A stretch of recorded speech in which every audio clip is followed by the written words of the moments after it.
Again, before I go over to specifying what programs we have for the second tranche, one quick look at some major reform steps which are in the pipeline. You know, the labor codes related matter is in the parliament. Some reports are also with the standing committee. We are committed to making it better for the workers, and the workers' welfare is top on our agenda.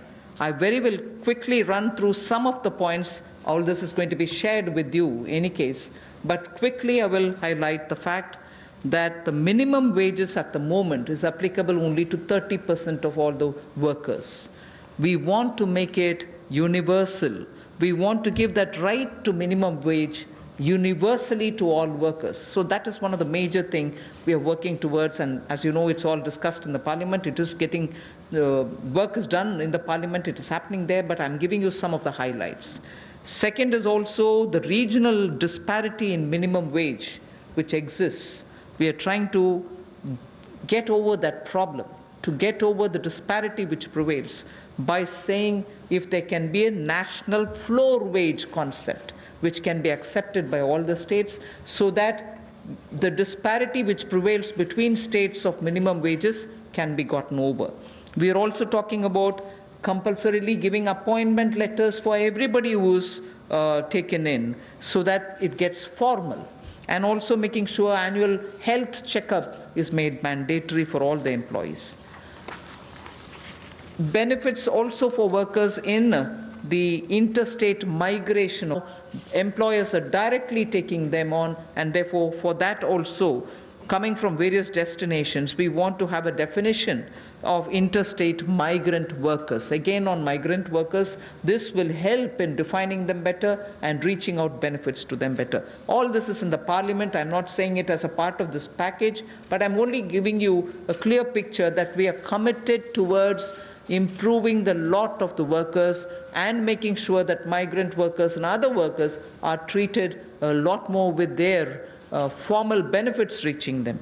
Portability of welfare benefits is also being contemplated in the parliament for migrant workers.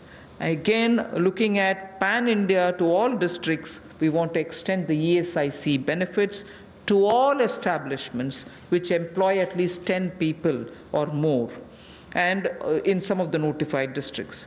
Looking at also employees, establishment which have less than 10 employees, we want to, at least in a voluntary basis, make sure ESIC can be extended to them on a voluntary basis, because they're very small. We don't want to burden them with anything. The other thing that we're looking at is to make it mandatory to have ESIC coverage through notification by the central government for employees who are working in hazardous industries, because even if they are small and they don't get included, through a central notification, we want to make sure ESIC coverage is given to all those who are working in smaller units but which are engaging in hazardous activities. They get the benefit of ESIC coverage.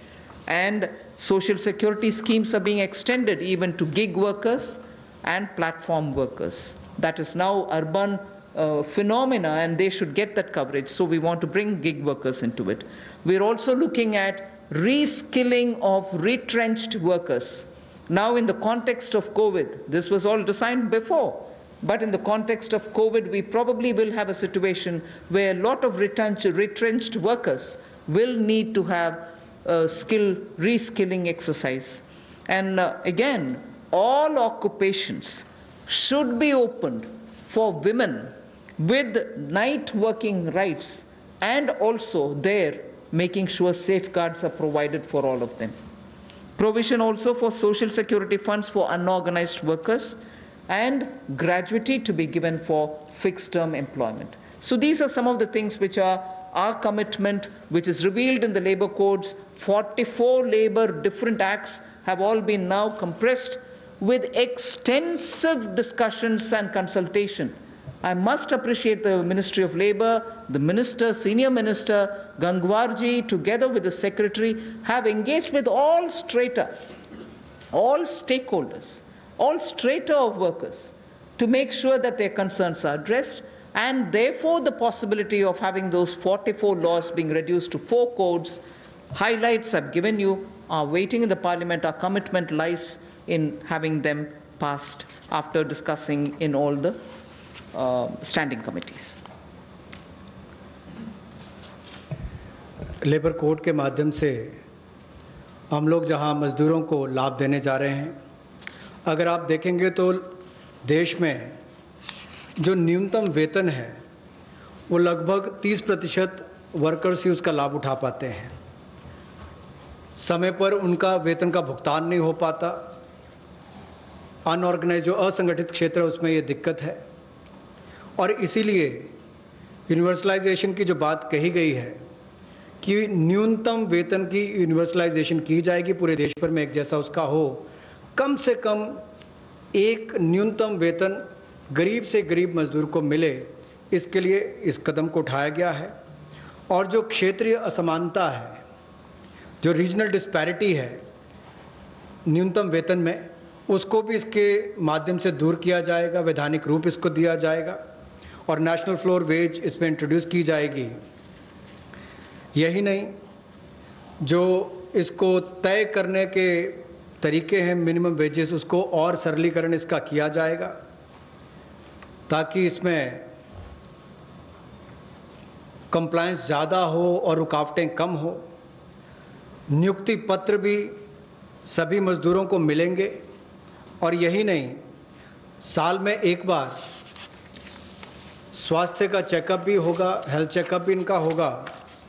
और जो खतरनाक क्षेत्र में काम करने वाले, जहां खतरा रहता है, ऐसे क्षेत्रों में काम करने वाले जिनके काम करते हैं मजदूर, उनके लिए occupational safety and health code भी लाया जाएगा जो उनकी सुरक्षा और स्वास्थ्य का ख्याल रखेंगे।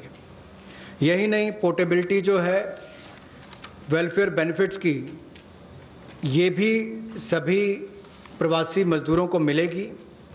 और ईएसआईसी का लाभ भी, इसका भी पैन इंडिया पूरे देश भर में इसकी कवरेज सभी जिलों में हमारे मजदूरों को मिल पाएगी, चाहे वो इस्टेब्लिशमेंट जो संस्थान है वो 10 से ज़्यादा वाला है, उतने तक का है। और इसके अलावा मैंडेटरी ईएसआईसी कवरेज भी नोटिफिकेशन से माध्यम से सेंट्रल गवर्नमेंट ने सभी एम्प्लॉयज़ को, जो ऐसे खतरनाक क्षेत्रों में काम करने वाले, उनके लिए होगी। सोशल सिक्योरिटी स्कीम भी गिग वर्कर्स के लिए और प्लेटफॉर्म वर्कर्स के लिए मिलेगी। रीस्किलिंग करनी बहुत ज़रूरी हो गई है, क्योंकि जो लोग वापस गए हैं काम करने के लिए, उनको वापस उनको स्किल प्रदान करके वहाँ पर उनका कैसे लाभ मिल सके, रोजगार मिल सके, इस दिशा में भी काम किए जाएंगे। और सोशल सिक्योरिटी फंड का भी असंगठित क्षेत्र के लिए प्रावधान करने का हम प्रयास करेंगे, प्रोविजन किया जाएगा। और जो महिलाओं के लिए कामकाज के क्षेत्र खुले हैं, उसमें रात्रि के समय अगर काम करना पड़ता है, ड्यूटी करनी पड़ती है, तो उसमें सेफगार्ड्स अलग अलग तरह के लाए जाएंगे।